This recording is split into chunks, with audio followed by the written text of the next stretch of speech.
మీ business ఏదైనా మీ ఊర్లో promotion చేయాలంటే అది సుమన్ టీవీతోనే సాధ్యం. ఇప్పుడే సంప్రదించండి.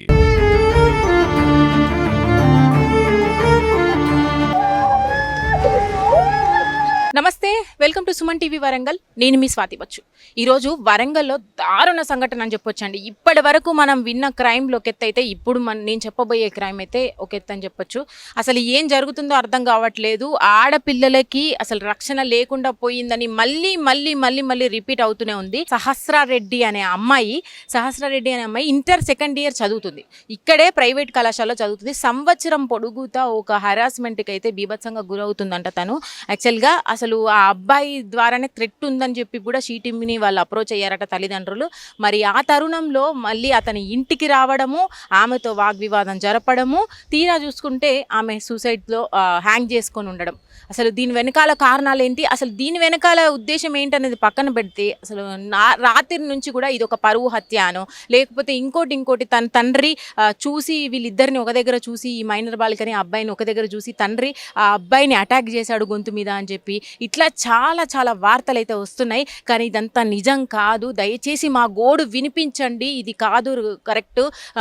అనేక రకాల న్యూస్లు వస్తున్నాయి. మేము అసలే అమ్మాయి పోయిన బాధలో ఉన్నామని చెప్పి వాళ్ళు మనల్ని పిలవడం జరిగింది. ఇక్కడికి వచ్చాము, వాళ్ళ మాటల్లో ఒక్కసారి తెలుసుకుందాము. ఏదేమైనా అండి, అబ్బాయి చాలా దారుణమైన పొజిషన్లో ఉన్నాడంటే సంవత్సరం నుంచి కూడా చాలా దారుణంగానే వేధిస్తున్నాడు. అబ్బాయికి వాళ్ళ సంబంధించిన పేరెంట్స్కి చెప్పినా షీటీమ్కి అప్రోచ్ అయినా కూడా ఏం లాభం లేకుండా పోయిందన్నారు. అలాగే ఈ బాధితురాలు ఎవరైతే ఉన్నారో చనిపోయిన మైనర్ బాలిక, ఆమె తండ్రికి కూడా హార్ట్ అటాక్ రావడం జరిగిందంట ఇదే విషయంలో. అసలు అంతా ఇన్ని సంవత్సరం నుంచి రన్ అవుతున్నా అసలు వీళ్ళకి న్యాయం జరగకపోవడం ఏంటి, ఆ అబ్బాయి కూడా ఇప్పటి వరకు అరెస్ట్ అయ్యాడా లేదా, అసలు దీని వెనకాల కారణాలు ఏంటి, అసలు ఈ ట్రాజడీకి సంబంధించిన విషయాలన్నీ అయితే వాళ్ళ మాటల్లోనే ఒక్కసారి తెలుసుకుందాం. అండ్ దయచేసి చెప్తున్నానండి, ఇలాంటి సంఘటనలు జరిగినప్పుడు అసలు ఏం జరిగింది అనేది అయితే తల్లిదండ్రుల తరపున కూడా ఒక్కసారి మాట్లాడే ప్రయత్నం చేయాలి. ఆ తర్వాతనే ఏదైనా కూడా మనము రాయాలి న్యూస్లు అనేది అయితే వాళ్ళు వాపోతున్నారు. మనం కూడా ఈ ప్రకారంగా చెప్పబోతున్నాము. ఒక్కసారి అయితే వాళ్ళతో మాట్లాడదాం. ప్రస్తుతం మనతో పాటు సహస్రారెడ్డి మదర్ ఉన్నారండి. ఒక్కసారి వారి మాటల్లో విందాము. అమ్మ నమస్తే అమ్మ. ఈ సమయంలో మిమ్మల్ని అట్లా పలకరించడం కరెక్ట్ కాదు, బట్ ఏంటంటే అనేక వార్తలు వస్తున్నాయి దీని మీద, కాబట్టి మీరు రెస్పాండ్ అవ్వాలి. అసలు అమ్మాయికి ఏం జరిగింది, అసలు ఎన్ని రోజుల నుంచి ఇదంతా కూడా నడుస్తుంది? యాక్చువల్గా భరత్ అనే అబ్బాయి వల్ల మా పాప హరాస్ అవుతుందనేసి లాస్ట్ ఇయరే షీటీంలో కంప్లైంట్ చేయడం జరిగిందండి. అప్పుడు పాపకి ఊరికే మెసేజెస్ రావడము అవి మేము అబ్జర్వ్ చేసి పాపని అడిగితే, నాకు తెలియదు మమ్మీ, మా సీనియర్ నేను ఇలా ఊరికే మెసేజెస్ చేస్తున్నారు, నీకు చెప్పాలంటే భయపడుతున్నాను, అంతే, చెప్పలేదు అందుకే అని అంటే నేను వెంటనే షీటీంకి అప్రోచ్ అయ్యాను. సో షీటీంలో వాళ్ళు భరత్ అనే అబ్బాయిని వాళ్ళ పేరెంట్ని ఇద్దరిని పిలిపించారు, కౌన్సిల్ చేశారు. ఇంకొకసారి అమ్మాయి జోలికి రావద్దు, రాము అనేసి రాయించారు బాండ్ పైన ఏం రాశారంటే, అమ్మాయి జోలికి రాము, మాది తప్పు, అమ్మాయిని హరాస్ చేశాము అని ఒప్పుకొని ఇంకొకసారి అసలు జోలికి రాము, మేము ఒకవేళ పాపకి ఏమైనా అయితే దానికి కంప్లీట్గా మాదే బాధ్యత అని కూడా రాశారు దాంట్లో. ఆ రికార్డ్ కూడా సార్ వాళ్ళ దగ్గర ఉంది. దాని తర్వాత మళ్ళీ కాంటాక్ట్లోకి వచ్చాడో తెలియదు. నిన్న ఆఫ్టర్నూన్ ఇంట్లోకి ఒక అబ్బాయి వచ్చాడు అనేసి మా బ్రదర్కి కాల్ వచ్చింది. ఎవరు చేశారు? మీ కూతురు చేసిన? కాలనీలో చూసిన వాళ్ళు మా బ్రదర్కి కాల్ రాగానే మా బ్రదర్ మా హస్బెండ్కి కాల్ చేశారు, నాకు కాల్ చేశారు. తను మేమే వెళ్ళమని చెప్పాము.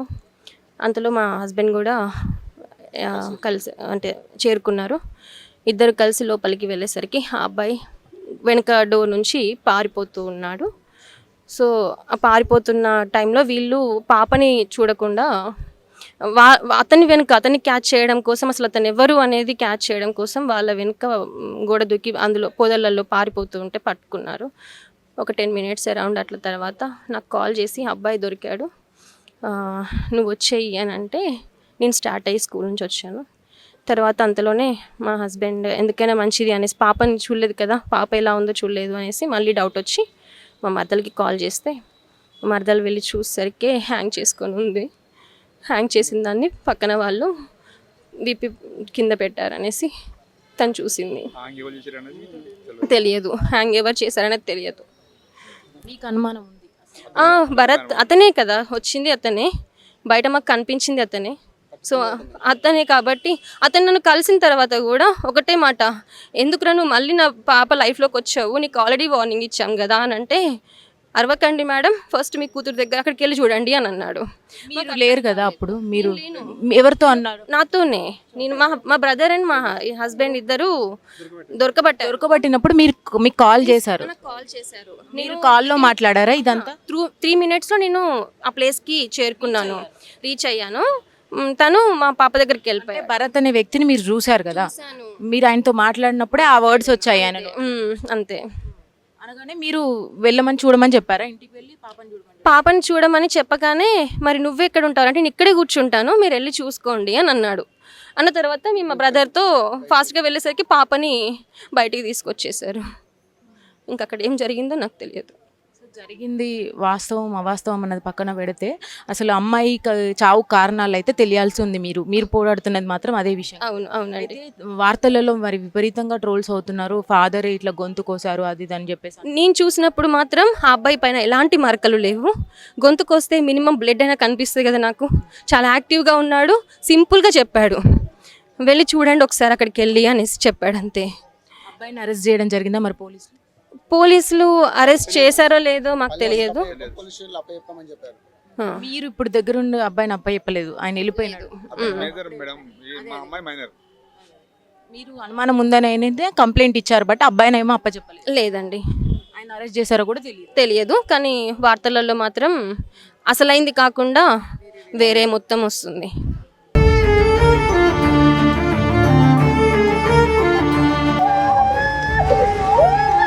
మీరు చెప్పండి తండ్రిగా, అంటే మీరు ఆ స్థలంలో ఉన్నారు, ఆ అబ్బాయి చెప్పేటప్పుడు ఆ అబ్బాయితో మాట్లాడుతున్నారు మీరు, ఆ అబ్బాయి వర్షన్ ఎలా ఉంది? ఇప్పుడు గత సంవత్సరం నుంచి కూడా, అప్పుడు అబ్బాయి సెకండ్ ఇయర్ అప్పటి నుంచి కూడా మా పాప ఫస్ట్ ఇయర్లో ఉండే, అప్పటి నుంచి కూడా టార్చర్, ఫోన్లు చేయడం కానీ, బండబూతులు ఇట్లా లాంగ్ లవ్ చేయని టార్చర్, లైంగికంగా టార్చర్ చేయడం కానీ, అది మాకు అమ్మాయి చెప్పినప్పుడు మేము టీమ్ ఇక్కడ వరంగల్ టీంలో కంప్లైంట్ చేయడం జరిగింది. కాలేజ్ చెప్పలేదు, డైరెక్ట్ ఇక్కడ తర్వాత మరి అక్కడ చెప్పాము. అప్పటికి ఆయనది సెకండ్ ఇయర్ దగ్గరికి వచ్చేసింది, క్లోజింగ్, పాపది ఫస్ట్ ఇయర్. టీంలో కంప్లైంట్ చేయడం జరిగింది. కంప్లైంట్ చేసినాక వాళ్ళ మదర్ను ఫాదర్ని వాళ్ళందరినీ రప్పించి కౌన్సిలింగ్ చేశారు. చేసిన తర్వాత అతని ఫోన్లో అమ్మాయిల అన్ని ఫొటోస్, ఇక బట్టలు లేకుండా న్యూడ్ ఫొటోస్, ఐఫోన్లో, సెకండ్ ఇయర్ అబ్బాయికి ఐఫోన్ వాళ్ళ తప్పే లేదు, కానీ ఇటువంటి ఫోటోస్ ఒక దగ్గర 10 జీమెయిల్ అకౌంట్లు ఒక మొబైల్లో, 10. వాళ్ళే అడిగారు గిన్నికైనా అకౌంట్లు ఎందుకంటే ఒక్కొక్కరికి ఒక్కొక్క అకౌంట్, ఒక్కొక్క మెయిల్.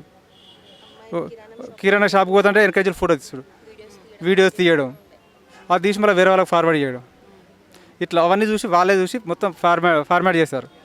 ఐఫోన్ టీం వాళ్ళు ఫార్మాట్ చేసి తర్వాత మళ్ళీ ఇచ్చిరా లేదో మనకు తెలియదు. తర్వాత వాళ్ళ మదరు వాళ్ళ ఫాదర్కి ఇలా రాసిచ్చడం జరిగింది.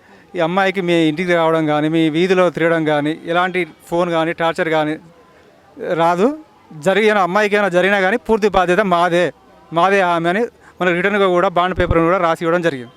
అది కూడా టీంలో కంప్లీట్ ఉంది. అది ఆల్రెడీ నిన్న 28 నిన్నటి రోజున మాకు అమ్మాయి మళ్ళీ ఇట్లా కాల్స్ మళ్ళీ హరాస్మెంట్ చేస్తున్నాడు అని అంటే, సరే చూద్దాం తీయని మేము అనుకున్నాం. నేను అరౌండ్ 2 వరకు ఇంటికి లంచ్కి వెళ్ళాను. లంచ్కి వెళ్ళే టైంలో పాప కాల్ చేసింది, ఫాస్టింగ్ డాడీ కొంచెం మంచిగా తీసుకురమ్మని, భద్రావతి తినొద్దు అని చెప్పాను. సరే ఊకే మరి ఇంకోసారి రెండోసారి రిపీట్ చేసే వరకు తీసుకొని వెళ్ళాను. నేను లంచ్ చేశాను, పాప కూడా తిన్నది. ఒక హాఫ్ అన్ అవర్ దాకా మాట్లాడాను పాపతో. అప్పుడు మాట్లాడినప్పుడు మీకేమైనా అనిపించిందా? అంటే తను అధైర్యంతో ఉంది, లేదంటే ఏదైనా చేసుకునేంత పిరికిదైతే కాదు, పిరికిది కాదు.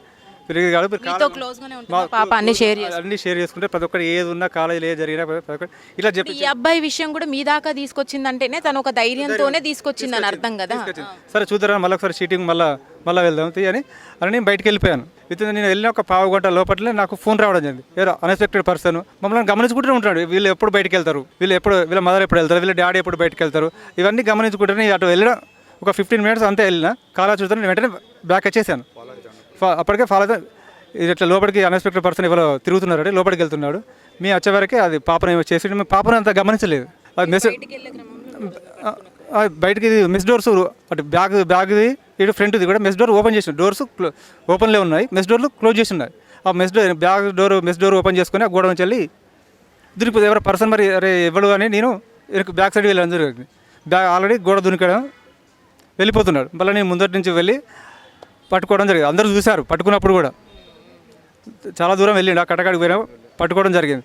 ఫస్ట్ నన్ను పట్టుకోవడం, మీ అమ్మాయిని చూసుకో ఫస్ట్, చంపేసిన అన్నాడా ఆయన నోట్ చంపేసిన అన్నాడు. ఏమైనా రికార్డ్ చేయడం జరిగిందా? ఇక్కడ ఏం లేదు మనకు. అప్పుడు అసలు అమ్మాయికి ఏమైంది ఏంది టెన్షన్లో ఎందుకు ఇన్ని ఇప్పుడు కూడా నువ్వు రాసిచ్చినావు కదా ఇది.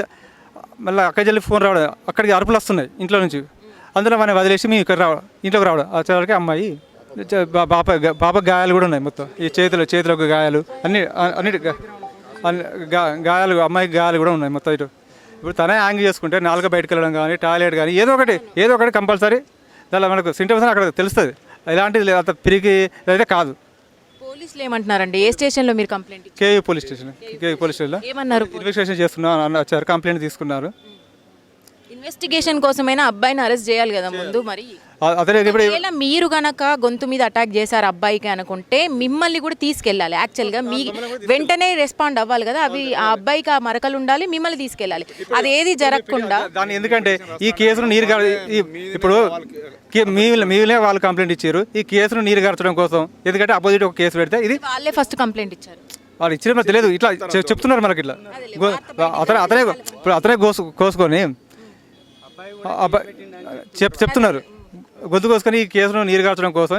ఇది ఒక డ్రామా తప్ప ఇది మిగతా ఛానల్స్లో కూడా రాంగ్ ప్రొపగండా అవుతుంది. జరిగింది ఒకటి. అలా యాక్చువల్గా అందరూ కాలనీ వాళ్ళు కూడా చూశారు. అమ్మాయి ఎలాంటిదని కాలనీ వాళ్ళు తెలుసు, అందరికీ తెలుసు. ఆ అబ్బాయిని పట్టుకున్నప్పుడు కూడా ఆ అబ్బాయి కూడా ఎలాంటి గాయాలు కూడా లేవు. చాలా బాధాకరం అండి. అంటే ఒక బేబీ పోయి మీరు బాధలో ఉన్నారు, వేరే వార్తలు రావడం ఇదైతే చాలా చాలా విరుద్ధమైన విషయమే. దయచేసి మీరు చెప్పండి ఇప్పుడు ఏం న్యాయం కోరుకుంటున్నారో మీ మాటల్లో ఒక్కసారి. మా అమ్మాయి కంపల్సరీ న్యాయం జరగాలి, వాడిని కూడా అదే విధంగా చంపాలి, శిక్ష పడాలి. సంవత్సర కాలం నుంచి మీరు మీ అమ్మాయితో ఇదే బాధని ఫేస్ చేస్తూ ఉన్నారు. ఇదే టార్చర్ రాసిచ్చడం. మళ్ళీ ఏం లేదు కదా అనుకుంటే మళ్ళీ స్టార్ట్ చేసిండు. ఇట్లా చేస్తున్న డాడీ అంటే సరే చూద్దాంలే, ఇప్పుడు మనం వెంటనే రియాక్ట్ కాదు కదా, మళ్ళీ ఒకసారి వస్తే మళ్ళీ చేద్దామని వెళ్ళి అంతే ఒక 10-15 మినిట్స్లో వాడు చంపేసిన. మనం అమ్మాయిని గమనించలేదు. ఫస్ట్ వాడిని పట్టుకునే క్రమంలో వాడు అదే ఆలోచన ఉన్నది తప్ప అమ్మాయికి ఏమైంది మళ్ళీ అరుపులు వినిపించే వరకు మళ్ళీ వాడిని అక్కడనే వదిలేసి వెళ్ళడం జరిగింది. రైట్, విన్నారు కదండి. అయితే వాళ్ళ మాటల్లో విన్నారు కదా. అయితే పాప హ్యాంగ్ చేసుకుందా, మరి చేపించబడిందా అనేది అయితే ఇంకా తెలియాల్సి ఉంది. అయితే ఏదేమైనా అక్కడ అబ్బాయి పారిపోతున్న క్రమంలో అక్కడ ఉన్నప్పుడు వీళ్ళకి అంత పెద్ద వార్నింగ్ ఇవ్వడం అనేది ఎంత అబ్బాయి పైచాచికత్వానికి నిదర్శనం అని చెప్పాలి. ఈ వార్తలు అనేది దయచేసి ఆపండి. ఇప్పుడే వాళ్ళ అమ్మగారితో వాళ్ళ ఫాదర్తో కూడా మాట్లాడాం మనము, వాళ్ళు చెప్పింది కూడా విన్నాము. ఒక్క నిమిషం, అతని మొబైల్ డాటా అనేది తీస్తే అతను ఎంత క్రూరమైన ఈజీగా అనాలిసిస్ అవుతుంది.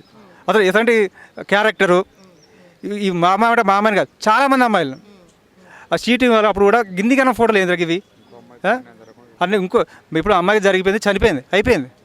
ఫర్దర్గా ఇంకొక అమ్మాయి కూడా ఇట్లా చేస్తే ఎవరు కూడా అమ్మాయిలను కలవడానికి సిద్ధంగా ఉండరు. ఎవరు కూడా అమ్మాయిలను కలాలంటే జంకుతారు. అసలే అమ్మాయిలు తగ్గిపోతున్నారు. ఇంకోళ్ళు అమ్మాయిలు కావాలంటే ఇటువంటి విధానాల వల్ల ఈ రాంగ్ ప్రొపగండా ఏమిటైతే వాళ్ళని హీరోని చేస్తున్నారు. హీరోని చేసి మొన్న ఏం చేసినా నాకు ఏమైంది, నేను గీసుకున్నా ఆ కేసు అనేది మాపై అయిపోయింది, వాళ్ళ ఆపోజిట్ పెడితే వాళ్ళే విత్డ్రా అవుతారు. ఇది ఒకటి. ఇట్లా చేస్తే అమ్మాయిలను కలవడానికి కూడా ఎవరు ఏ తల్లిదండ్రులు కూడా